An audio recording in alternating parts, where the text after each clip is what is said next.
O que você espera encontrar quando você procura um advogado? Quando você procura um médico? Quando você procura um psicólogo? Um veterinário? Um dentista? O que passa pela sua cabeça? Como é a imagem dessa pessoa, desse profissional? Pensando nisso, eu pensei em fazer um experimento, né, de mudar a cor do meu cabelo. Como vocês podem ver, está platinado. Alguns dizem que está platinado, outros dizem que está descolorido, não sei. Mas fiz esse experimento para ver no que ia dar. O que as pessoas estavam esperando de mim, enquanto profissional, enquanto psicólogo, qual a expectativa que as pessoas criaram, tá? Estou aqui com o meu caderninho, com a minha colinha aqui, de algumas anotações que eu fiz. Mas primeiramente eu queria dividir com vocês um pouco, resumidamente, um pouquinho da experiência que eu tive, de coisas que eu ouvi, de coisas que eu tive que administrar, né, para saber onde ia dar isso tudo. Bom, para começar eu ouvi coisas como: você tem cara de marginal, você não passa credibilidade, você tá parecendo fulano de tal, enfim. Algumas questões básicas, talvez bobas para alguns, mas uma coisa que me deixou bem pensativo foi a respeito do que aconteceu dentro do ambiente de trabalho. Durante um dia, um plantão que a gente estava fazendo, ela me abordou, me chamou no canto e falou: olha, por que você fez isso no seu cabelo? E eu falei: olha, eu fiz porque eu quis. E ela falou assim: o problema é que você não está passando credibilidade com esse cabelo para os pacientes. E eu fiquei pensativo sobre aquilo, né? E eu fui perceber o que estava se passando, né? Como é que os pacientes estavam lidando com relação a isso. E para falar a verdade, os pacientes nem lembraram, nem perceberam. Alguns pacientes pouco se importaram com a cor do meu cabelo, porque eles estavam tão presos ao sofrimento deles, à angústia deles, que a cor do meu cabelo pouco importava, né? E eu percebi ali naquele momento onde estava o preconceito, onde estava a falta de credibilidade, se era nos pacientes ou se era na minha colega de trabalho, o que estava internalizado dentro dela. Uma outra experiência que eu vivi, agora com essa coisa de pandemia, de isolamento social, né? Então a gente começou a fazer muito videochamada, né? Com os colegas, com os amigos. Em uma determinada ocasião eu fiz uma videochamada com um amigo meu. Ele estava na casa de um outro amigo dele, né? E eles estavam lá comemorando, conversando, né? E esse amigo dele, dono da casa onde ele estava, é um policial, entrou na conversa, queria falar também comigo na videochamada. E ele não me conhecia, nunca tinha me visto, nem antes, nem depois, nem antes de descolorir o cabelo, nem depois. Foi a primeira vez que ele me viu. E aí ele falou pra mim assim: nossa, você tem cara de pato, né? Eu fiquei pensando, o que significa isso, cara de pato? E eu fiquei rindo, sem entender o que estava acontecendo. E ele falou assim: pô, você não gosta de umzinho? E aí eu fiquei... falei: o que você está querendo dizer com isso, né? Ele: não, você não vai lá... esqueci o nome do lugar. Ele falou: em algum lugar lá no centro do Rio. Você não vai lá e tal, no lugar lá, pegar umzinho, não? Aí eu deixei ele falar e nesse momento eu decidi ficar em silêncio e escutar só o que ele tinha a dizer. E aí ele começou a falar um monte de coisas como: se eu te visse na rua, né? Se eu te visse na rua, eu te pararia. Tu já foi parado por alguém na rua? Já foi abordado por alguém na rua? Aí eu falei pra ele que não, nunca tinha acontecido. Aí ele falou assim: pô, se você passa por mim na rua, eu te paro. Essa cor aí amarela, tua pele amarela, teu cabelo aí meio amarelo, maior cara de pato que você tem. E eu fiquei ouvindo, e nisso, né, o meu amigo, coitado, tava lá do outro lado sem saber muito o que fazer, ficou tentando explicar pra ele: olha, ele é psicólogo, né, ele é pós-graduado, ele não é assim e tudo mais. Porque ele ficou meio sem saber o que fazer, né? E aí esse policial continuou: não, não, que bom. Que bom que você conseguiu se destacar, né? Dentre todos esses aí iguais a você conseguiu se destacar. E aí ficou aquela coisa, né?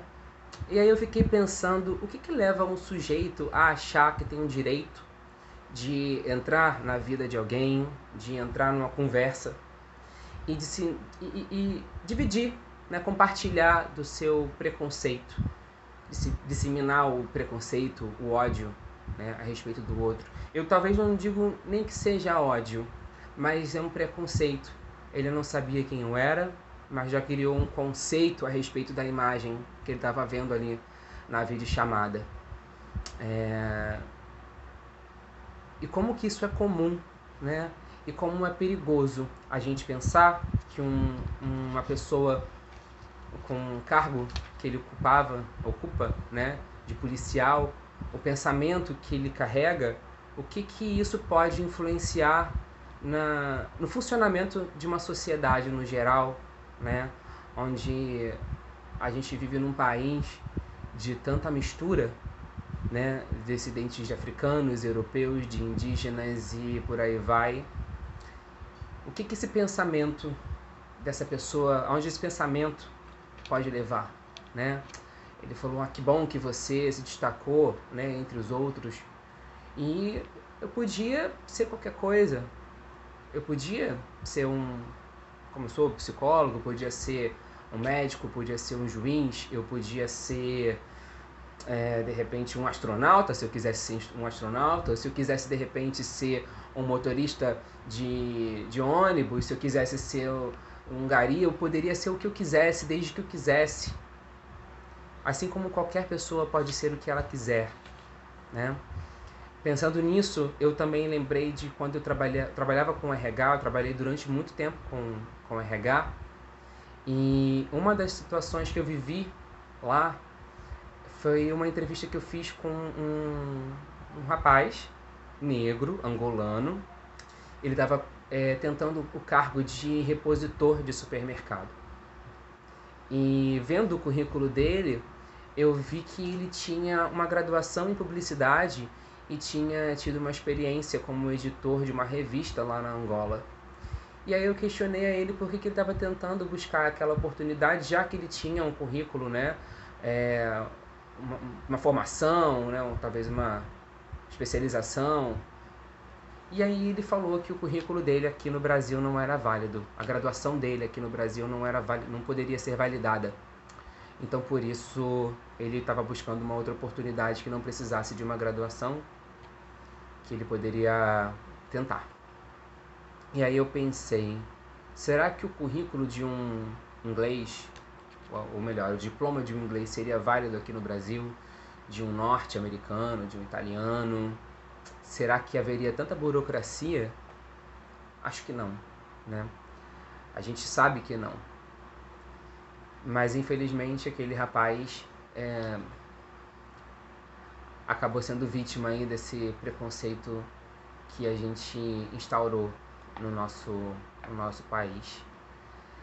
As coisas mudam, os padrões mudam, a gente espera que mudem, né? Se olhar para trás, a gente pensa nas mulheres aí que antigamente não podiam usar calças, as pessoas não podiam ter tatuagens, eram marginalizadas. O estereótipo que tinha do roqueiro antigamente ou do punk, era que essas pessoas eram perigosas, mas a moda muda e os padrões mudam junto com a moda, né? Ou não mudam.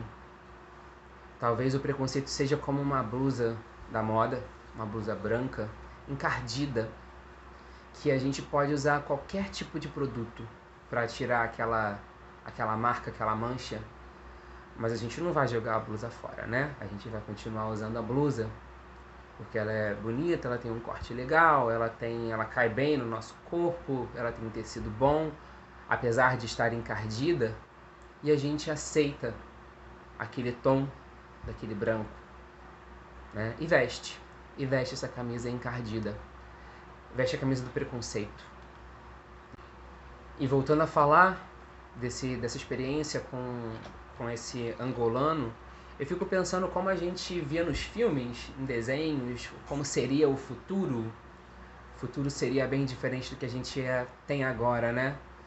No futuro a gente teria carros que voam, a gente teria, ou não teria, fome, a gente teria uma medicina, uma ciência mais avançada em muitos aspectos, de repente já alcançar outros planetas, outros lugares, mas a gente não conseguiu chegar lá ainda. Talvez boa parte disso tenha a ver com o nosso preconceito, porque a gente acaba se limitando muito os nossos avanços enquanto profissionais, enquanto tecnologia, enquanto ciência, porque boa parte disso se dá devido ao preconceito. Porque para além da aparência, para além de como a pessoa se expressa, para além de como a pessoa se mostra, seja usando uma roupa ou outra, um acessório ou outro acessório, tendo sua cor de pele diferente uma das outras, independente de qual tom, tendo um cabelo descolorido ou um cabelo não descolorido, o que isso influencia quando a gente pensa em qualificação, em educação, em nível de conhecimento cultural, científico? Aonde a gente estaria hoje, em 2020, com tudo isso que está acontecendo, se a gente não tivesse o preconceito e utilizasse, abrisse as portas para todas as pessoas que pudessem contribuir com o seu conhecimento para a gente poder crescer? Como seria o nosso 2020? Fica aí essa reflexão. Espero ter ajudado aí de alguma forma. Essa foi a minha experiência. Essa foi a minha vivência que eu quis dividir com vocês. E para finalizar, eu até gostei desse cabelo assim. Eu acho que vou adotar o cabelo platinado, se não der muito trabalho. Mas é isso, gente. Obrigado pela atenção de vocês. E antes de finalizar, sou psicólogo, né? Como eu falei várias vezes, trabalho com atendimento online. Se você quiser saber um pouquinho mais sobre o meu trabalho, é só chamar aí no direct, tem aí no perfil do Instagram, as redes sociais e o telefone para contatos do WhatsApp e tudo mais. Tá bom? Um beijo para vocês e a gente se vê. Até lá!